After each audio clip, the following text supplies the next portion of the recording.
momen perayaan Semarak Hari Kemerdekaan di Tanggamus Lampung diwarnai kabar duka. Seorang warga yang sedang mengikuti lomba panjat pinang tewas akibat tersambar petir.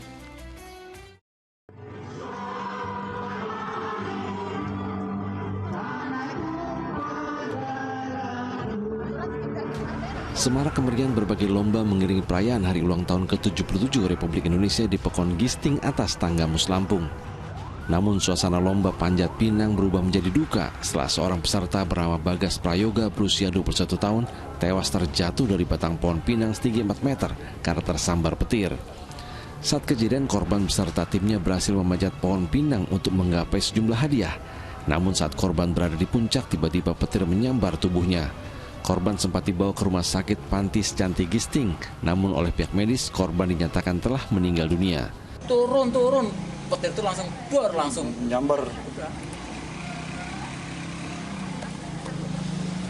Tadi kelihatan nak kilatnya apa? Kelihatan.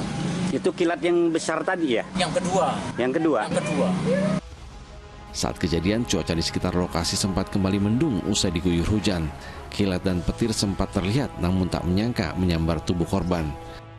Untuk mengambil satu hadiah yang ada di pohon pinang itu, ternyata saking euforianya korban, saat itu banyak petir sehingga dia tidak menghiraukan dan petir menyambar ke pohon pinang tersebut. Dan saat petir menyambar ke pohon pinang, korban terjatuh ke tanah. Isak tangis keluarga mengiringi persemayaman almarhum di rumah duka. Usai disemayamkan, jenazah korban langsung dimakamkan oleh pihak keluarga. Asep Saifullah melaporkan dari Tanggamus, Lampung. Innalillahi wa inna ilaihi raji'un. Perayaan Hari Kemerdekaan ternyata juga diselimuti duka. Semoga keluarga yang ditinggalkan bisa diberi ketabahan dan keikhlasan serta kekuatan oleh Allah Subhanahu wa Ta'ala. Nah, Ustaz, bagaimana sih seharusnya adab kita saat Allah Subhanahu wa Ta'ala sedang memberi nikmat berupa hujan yang disertai petir? Ya, Mbak Sheila, di zaman Nabi sangat senang apabila turun hujan. Bahkan beliau itu berusaha untuk mengenakan salah satu anggota tubuhnya dengan hujan. Misalnya tangannya, misalnya kemudian bahunya. Kenapa? Hujan itu rahmat dari Allah Subhanahu wa Ta'ala. Namun karena ada petunjuk dari Nabi bahwa kemungkinan hujan itu akan membahayakan manusia, maka manusia harus menghindarkan diri dari bahaya-bahaya hujan, apalagi yang disertai angin kencang dan kemudian petir. Tidak berarti kalau itu rahmat kita tidak waspada atau berhati-hati. Tetap saja berlaku sunnatullah. Sunnatullahnya memang keadaan hujan, keadaan petir, itu adalah keadaan yang kita harus hati-hati. Namun pada masa yang sama, hujan itu rahmat dari Allah Subhanahu wa Ta'ala, berkah dari Allah. Di surat Qaf Allah ingatkan, wa nunazzilu minas sama'i ma'an mubarakah. Turunnya hujan, airnya itu air berkah. Berkahnya akan menjadikan tanaman kita subur, ladang-ladang kita subur, dan juga bahkan akan memberikan keberkahan kepada manusia. Dikatakan pula oleh para ulama, hujan itu menjadikan manusia lebih fresh, lebih sehat, karena dia akan disegarkan dengan air hujan. Maka beberapa adab yang dituntun oleh Nabi, yang pertama, jangan mencela hujan. Jadikan hujan itu adalah merupakan rahmat dari Allah. Yang kedua, kita tetap berwaspada, hati-hati. Jangan mendapatkan kerugian dari hujan atau petir. Karena tetap saja itu adalah makhluk Allah Subhanahu wa Ta'ala. Dan yang ketiga tentu yang paling inti adalah kita menjadikan hujan itu sebagai bahan untuk kita berdoa, bermunajat kepada Allah. Karena di antara doa yang mustajab adalah ketika hujan. Doa yang mustajab ketika angin kencang.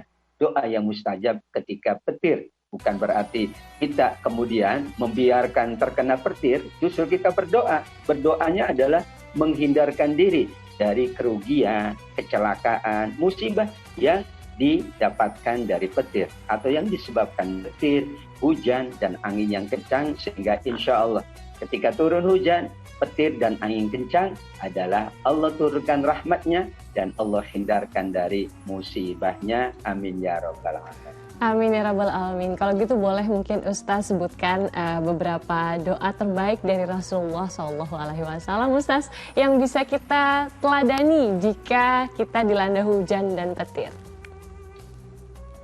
Ya Mbak Sheila, memang doanya ada dua tadi. Doa memohon kebaikan dari hujan dan petir, serta doa menghindarkan diri dari keburukan atau musibah karena hujan dan petir. Yang pertama, Allahumma shayyiban nafi'ah. Ya Allah, jadikan hujan ini hujan yang baik, hujan yang memberikan manfaat. Demikian juga kita doakan sekitar kita. Allahumma hawalaina wala alaina. Ya Allah, jadikan hujan ini turun pada kami, di sekitar kami, tapi tidak merusak tempat tinggal kami, tidak merusak jalan-jalan kami. Karena potensi dari hujan memang dua potensi, menurunkan kebaikan atau menurunkan musibah.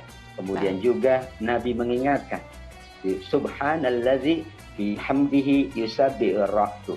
Kita doa sebagaimana di surat Ar-Ra'd, Maha suci Engkau ya Allah yang telah menjadikan petir ini bertasbih, malaikat bertasbih.